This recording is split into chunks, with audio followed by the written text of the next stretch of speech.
আসসালামু আলাইকুম। Hello guys, কেমন আছেন সবাই? গাইস, আপনারা দেখতে পাচ্ছেন এখানের গ্রিন ভ্যালির নার্সারিতে কিছু সবেদা গাছ। এগুলা অত্যন্ত ফলনজনক। যদি আপনারা খেয়াল করেন দেখবেন যে এক একটা বোটায় অনেকগুলো সবেদা ধারণ করেছে। আর এগুলো হচ্ছে কাশ্মীরি কুল বড়ই। প্রচুর মুকুল এসেছে, আশা করি খুব ভালো ফলন পাওয়া যাবে। আর এগুলো হচ্ছে কাশ্মীরি কমলা।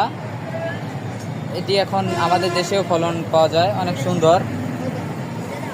আর এগুলো হচ্ছে জারা লেবু বলে, যেটা সাধারণত 1 থেকে 1.5 কেজি ওজন হয়ে থাকে।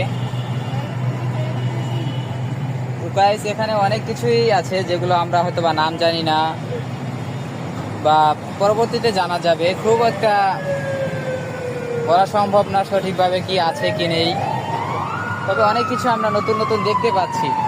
তো গাইস, আজকের জন্য এতটুকুই। ভালো থাকবেন, সুস্থ থাকবেন, আলহামদুলিল্লাহ।